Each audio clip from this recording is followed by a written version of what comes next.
Please শান্ত হও মা,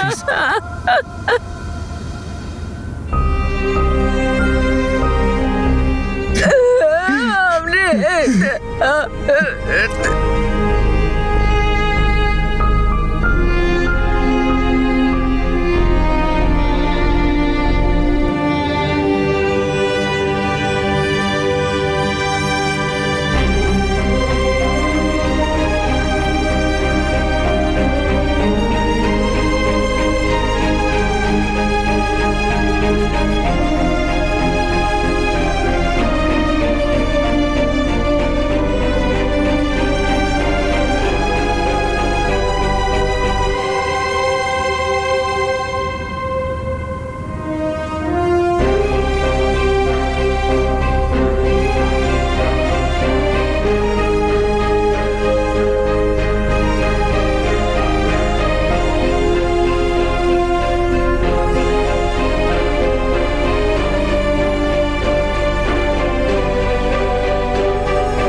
এক মিনিট, ওকে কোথায় নিয়ে যাচ্ছেন?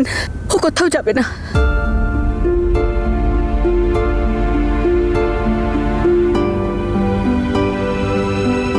প্লিজ একে আমার কাছে রেখে যান। তুমি তুমি কোথাও যেও না তোমার মাকে ছেড়ে। অমৃতের চলে যাওয়ার পরে তোমার মাকে এই অবস্থায় রেখে তুমি চলে যাবে? এই বাড়ি এই দুঃখ আর যন্ত্রণা সহ্য করতে পারবে না। আমাদের তোমার সাহায্যের প্রয়োজন মা। অন্তত আজকের রাতটা থেকে যাও, থেকে যাও, থেকে যাও তনু।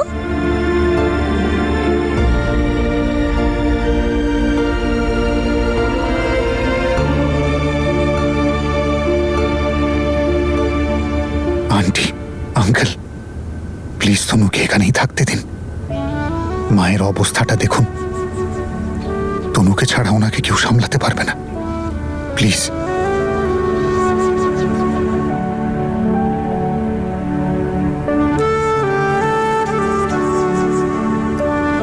ঠিক আছে বাবা।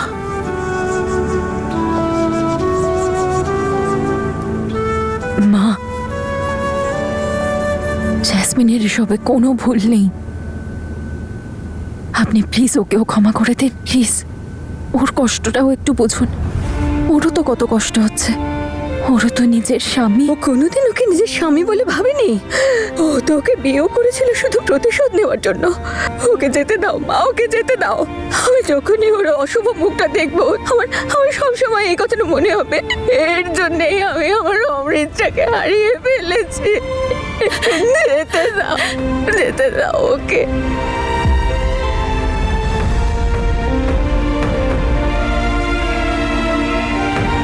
জাসমিন,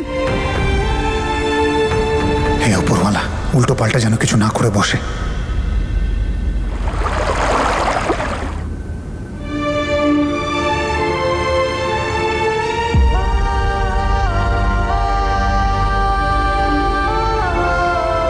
মা তনু, যা গিয়ে পুজোর থালাটা নিয়ে আয় তৈরি করে। পুজোর থালা? সেটা কি করে?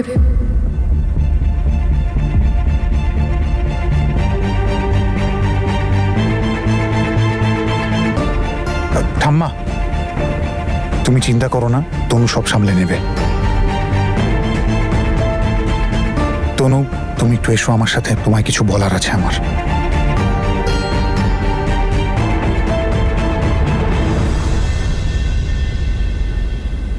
তুমি এতটুকুও জানো না যে পুজোটা কিভাবে দিতে হয়। এটা তো প্রত্যেকটা মেয়ে জানে। এ নাও, সলতে বানাও। হ্যাঁ তো পারে হয়তো, আমি কখনো করিনি এসব সলতে টলতে বানানো। এদিকে দাও। পারি না তো আমিও, কিন্তু মাকে তৈরি করতে দেখেছি আমি। এই যে এইভাবে সলতে বানাতে হয়। এই কি করছো? কর্পূর জ্বলবে তো। হ্যাঁ, তো কর্পূরটা প্রদীপে জ্বালাবে নাকি? শুধুমাত্র তনুর মুখটাই পেয়েছো, গুণ তো পাওনি এক ফোঁটাও। তনুকে সবাই ভালোবাসে, এটাকে খেলার ছলে নিও না, সো বি কেয়ারফুল। আজ তো আমি ঠাম্মার সামনে বাঁচিয়ে দিলাম, এমনটা আর করো না, বি কেয়ারফুল। এ নাও। তাহলে শোনো, নিজেই করো। সবসময় না জ্ঞান দেওয়ার দরকার নেই। আর আমি যেটা নই সেটা হওয়ার চেষ্টা করছি, তাই প্রবলেম হবেই। সব সময় কিছু না কিছু বলতে থাকে।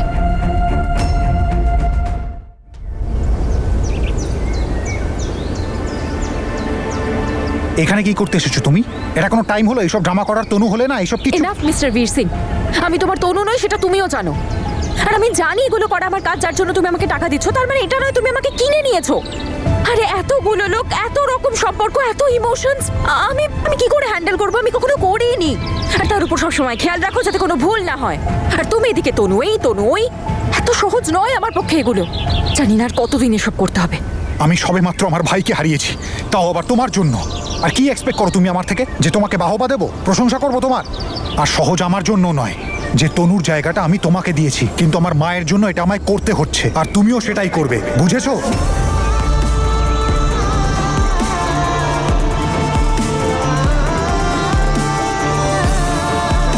বেশি রুড হওয়ার না কোনো দরকার নেই, তুমিও করবে। এসেছে বড়।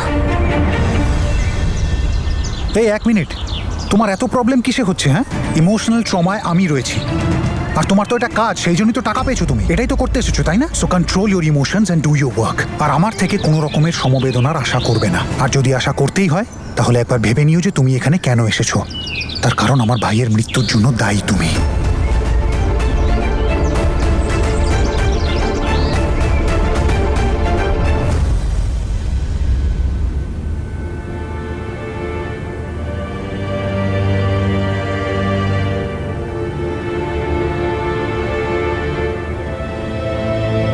তনু কোথায় গেল?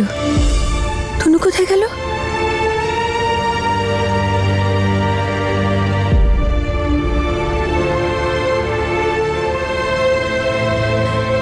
তনু,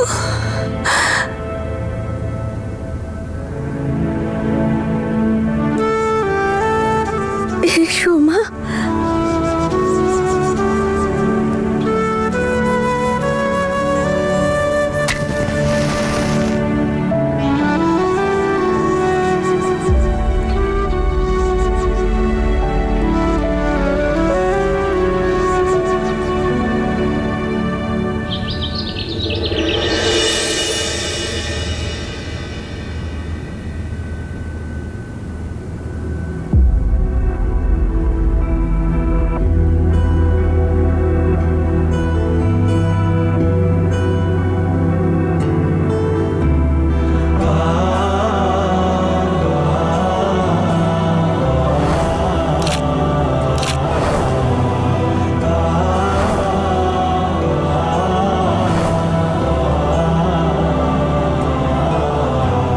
না অমৃত, আমি কাঁদবো না। আর কেন কাঁদবো বলো তো? যখন তোমার বাড়ির লোকই আমাকে তোমার বিধবা বলে মেনে নিতে পারছে না, তখন কিসের জন্য কাঁদবো আমি? আমি কাঁদবো না। আর আজ থেকে জ্যাসমিন সান্ধু তার নতুন জীবন নতুন করে গোছাবে।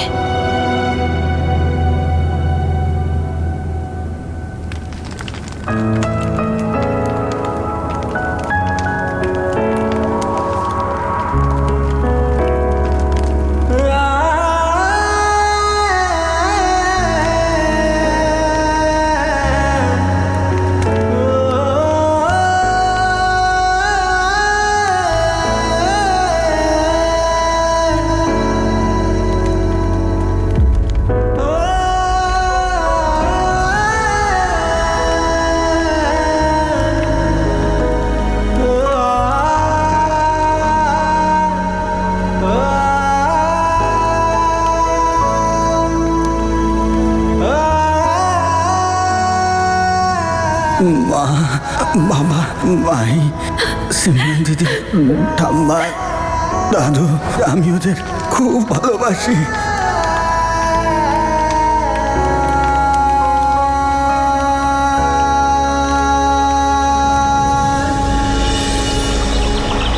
মা, দিদি, সব দেখে নাও, সব ঠিক আছে তো? আর কিছু চাই? এসব কি করছো? আসলে মা বলেছিল এই সব কিছু দান করে দিতে জ্যাসমিনের হাত দিয়ে, অমৃতের নামে।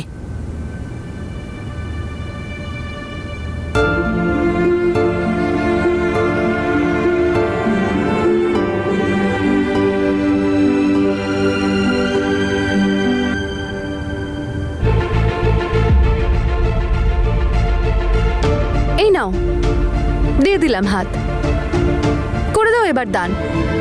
কিন্তু অমৃতের মৃত্যুর জন্য তো আমিই দায়ী। তাহলে আমার ছোঁয়া খাবার খেয়ে যদি কারোর মৃত্যু হয়ে যায় তখন?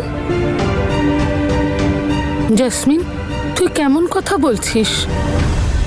জেসমিন, তুই এত সেজেগুজে কোথায় যাচ্ছিস? তোর স্বামী চলে গেছে, তোর একটুও কষ্ট হচ্ছে না? একটু লজ্জা হচ্ছে না? তুই তোকে ভালোবাসতিস, তাই না?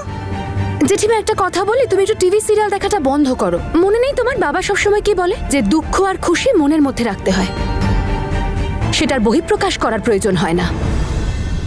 তোমাদের কি মনে নেই নাকি?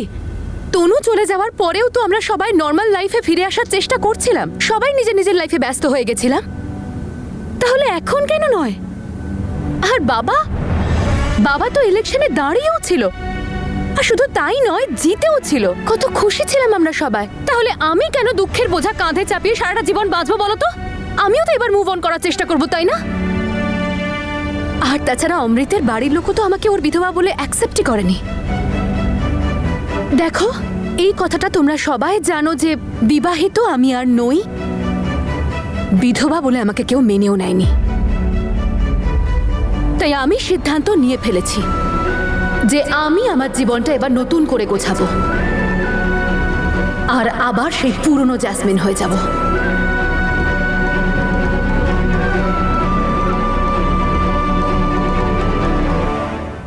আর প্লিজ একটা কথা তোমরা কখনো ভুলো না, যে অমৃত মরে যায়নি, শহীদ হয়েছে। তাও তোমাদের ওই প্রিয় মেয়ে তনু।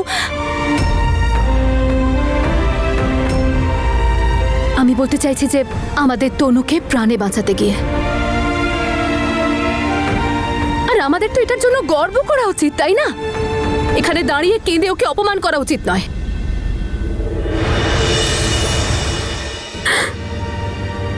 ব্যাস মা, ব্যাস। আমি তোর কষ্ট বুঝতে পারছি, কিন্তু তোর ছোট ভাইটা যাওয়ার সময় কত বড় একটা কাজ করে গেল, তাই না? এবার বল আমাকে, দুদিন ধরে ঘর থেকে বেরোলি না কেন? না শোনান না, এখন এই দুঃখের সময় একজন অপরজনকে সান্ত্বনা দিতে হবে, যাতে আমরা এত বড় দুঃখটা পার করতে পারি।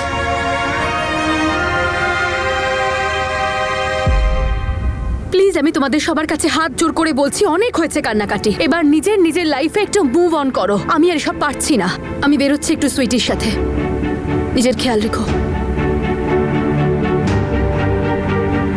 হায় ওপরওয়ালা, আমার তো মনে হয় ওর মৃত্যুতে ও মানসিকভাবে কষ্ট পাচ্ছে। সেসব কিছুই নয় মা, এটাই ওর আসল রূপ।